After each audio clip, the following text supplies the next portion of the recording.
മാന്യപ്രേക്ഷകർക്ക് എൻ്റെ പ്രണാമം. രണ്ടാം ഊഴം, അതുപോലെ തന്നെ മഹാഭാരതം, മോഹൻലാല് 1000 കോടി രൂപ, MT വാസുദേവൻ നായർ എന്നെല്ലാം നമ്മൾ കേൾക്കാറുണ്ടല്ലോ. ഇന്നലത്തെ പത്രം കണ്ടപ്പോൾ ഇതിലെ ഭാഗികമായിട്ടുള്ളത് ചിലത് ഓർമ്മയിൽ വന്നു. രണ്ടാം ഊഴം, അതുപോലെ തന്നെ മഹാഭാരതത്തിലെ ഭീഷ്മര്, മഹാഭാരതത്തിലെ ശിഖണ്ഡി, പിന്നെ നമ്മുടെ DGP സെൻകുമാറിൻ്റെ ധന്യമായിട്ടുള്ള വാക്കുകൾ, ചങ്കൂറ്റത്തോടു കൂടിയ പ്രതികരണം, അതും രണ്ടാം ഊഴം. പുറത്തുപോയി അകത്തേക്ക് വന്ന ആള്.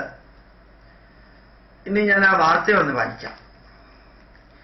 ഓരോ വ്യക്തിക്കും ചങ്കൂറ്റം ഉണ്ടാക്കാനുള്ളൊരു വരി. ഇത് മാതൃഭൂമിയിൽ വന്ന വാർത്തയാണ്. വളരെ ശിഖണ്ഡിയെ കണ്ടാൽ പേടിക്കില്ല സെൻകുമാർ. പ്രോസിക്യൂഷൻ നടപടി നേരിടും.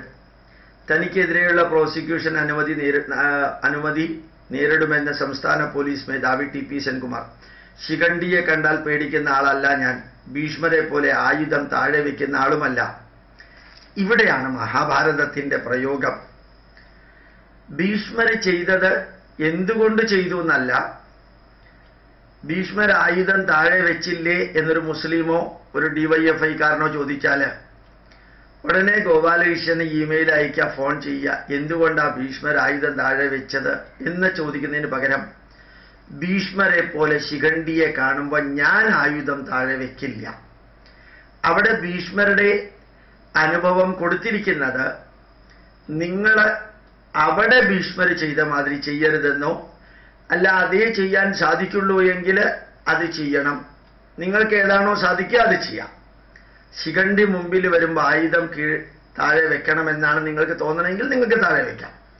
ശിഖണ്ഡി മുമ്പിൽ വരുമ്പോൾ ആയുധം താഴെ വെക്കേണ്ടെന്നാണ് തോന്നുന്നതെങ്കിൽ താഴെ വെക്കേണ്ട.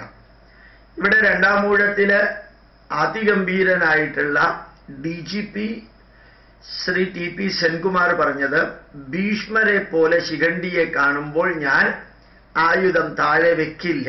ഇത് ചങ്കൂറ്റത്തിന്റെ വരി. ഇതിഹാസത്തിൽ നിന്ന് പഠിച്ച പാഠം, ഏറ്റവും പ്രഗത്ഭനും രാഷ്ട്രത്തിന് വേണ്ടി നിലനിൽക്കുമെന്ന് പറഞ്ഞ ഭീഷ്മര് രാഷ്ട്രം ഭരിക്കുന്നവർക്ക് വേണ്ടി നിലനിൽക്കും എന്നുള്ള വാക്കുകളായിട്ട് പ്രവൃത്തിയാക്കി മാറ്റി. ഭീഷ്മര് ചെയ്തത് രാഷ്ട്രത്തിനും ധർമ്മത്തിനും വേണ്ടി നിലനിൽക്കുമെന്നായിരുന്നു അദ്ദേഹത്തിന്റെ പ്രതിജ്ഞ. അതുകൊണ്ടാണ് അദ്ദേഹത്തിന് ഭീഷ്മർ എന്ന പേരും വന്നത്. രാഷ്ട്രത്തിനും ധർമ്മത്തിനും വേണ്ടി നിലനിൽക്കുമെന്ന് പറഞ്ഞ വ്യക്തിയുടെ പ്രതിജ്ഞ രാഷ്ട്രം ഭരിക്കുന്നവർക്കും അവരുടെ പ്രവൃത്തിക്കും വേണ്ടി നിലനിൽക്കുമെന്നായി.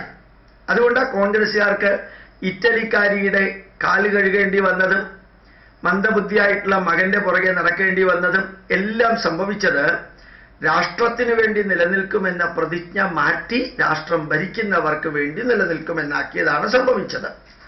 ഇവിടെ ഭീഷ്മരെ പോലെ ഞാൻ ആയുധം താഴെ വെക്കില്ല. ഒരുപക്ഷെ അത് പറയാനാണ് ഞാനിത് വായിക്കുന്നത്. ഭീഷ്മരെ പോലെ ആയുധം താഴെ വെക്കുന്ന ആളുമല്ല. എന്ത് പരാതിയുടെ അടിസ്ഥാനത്തിലാണ് പ്രോസിക്യൂഷൻ ശുപാർശ ചെയ്തതെന്ന് എനിക്ക് അറിയില്ല. ഇതേക്കുറിച്ച് തനിക്ക് അറിയിപ്പ് കിട്ടിയിട്ടില്ല. കിട്ടിയാൽ അതിൻ്റെതായ നിലയിൽ നേരിടും സെൻകുമാർ പറഞ്ഞു. പോലീസ് ആസ്ഥാനത്തെ പബ്ലിക് ഗ്രീവൻസ് സെൽ AIG ഗോപാൽകൃഷ്ണന്റെ പരാതിയിലാണ് സെൻകുമാറിനെതിരെ സർക്കാർ പ്രോസിക്യൂഷൻ അനുമതിക്ക് ഉത്തരവിട്ടത്.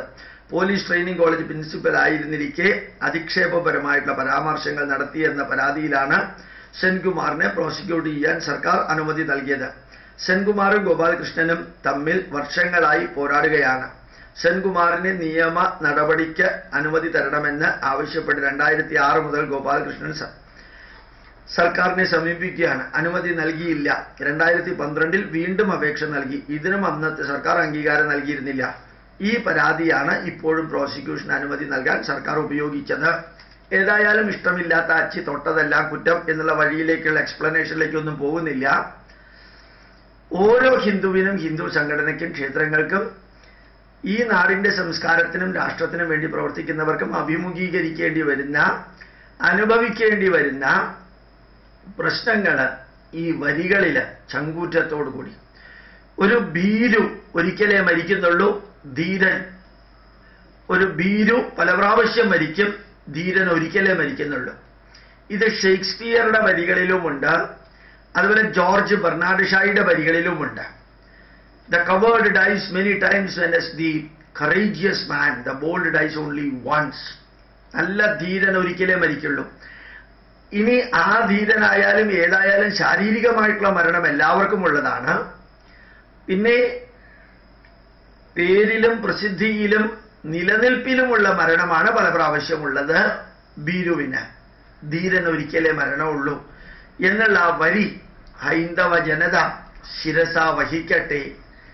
ഞാനത് ഹിന്ദുക്കളുടെ കാര്യം എടുത്തു പറയാൻ കാരണം മറ്റുള്ളതിന് മാർഗനിർദ്ദേശം നൽകാനും മറ്റുള്ളവർക്ക് വേണ്ടി പ്രവർത്തിക്കാനും അവരെ ഉപയോഗിക്കാനും അവരെ കൊണ്ട് കാര്യങ്ങൾ നേടാനും വോട്ട് ബാങ്കിന്റെ അടിസ്ഥാനത്തിൽ അവരെ നല്ല രീതിയിൽ ചൂഷണം ചെയ്യാനും ഉള്ളവർ ധാരാളമുള്ള സ്ഥിതിക്ക് അവര് ധീരരായാലും ഭീരുവായാലും സംരക്ഷിക്കാൻ ആൾക്കാരുണ്ട്. ഹിന്ദുവിനാണ് അതില്ലാത്തത് എന്നുള്ളത് കൊണ്ട് മഹാഭൂരിപക്ഷമുള്ള ഹൈന്ദവ ജനതയില് വിരലിലെണ്ണാവുന്നവരെ ചങ്കൂറ്റത്തോടുകൂടി ഒരുമിച്ച് വന്നാൽ പോലും ശിഖണ്ഡിയെ മുമ്പിൽ നിർത്തിയിട്ട് ആയുധം താഴെ വെക്കാൻ സാധിക്കില്ല. ദുര്യോധനനെ മുമ്പിൽ നിർത്തിയിട്ടും ആയുധം താഴെ വെക്കില്ല. അതുപോലെ അപ്പുറത്ത് ബന്ധുവായിട്ടുള്ള കർണനെ മുമ്പിൽ നിർത്തിയാലും ആയുധം താഴെ വെക്കില്ല. ഗുരുവാണ് അപ്പുറത്തുള്ളത്, ദ്രോണാചാര്യര്, അത് കണ്ടിട്ടും ആയുധം താഴെ വെക്കില്ല. മടിയിൽ കിടന്ന് വളർന്ന ഭീഷ്മ പിതാമഹനാണ് അപ്പുറത്തുള്ളത്, അത് കണ്ടിട്ടും ആയുധം താഴെ വെക്കില്ല എന്ന് ഉറപ്പിച്ചിറങ്ങിയ ആ ധന്യരായ യോദ്ധാക്കളിൽ ഒരാളെ പോലെയെങ്കിലും ആവാൻ നമുക്ക് സാധിക്കട്ടെ. ഈ വരികൾ അതിന് പ്രയോജനപ്പെടുമെങ്കിൽ നന്നായിരിക്കുമെന്ന് മാത്രം പറയുന്നു. പ്രണാമം, നമസ്കാരം.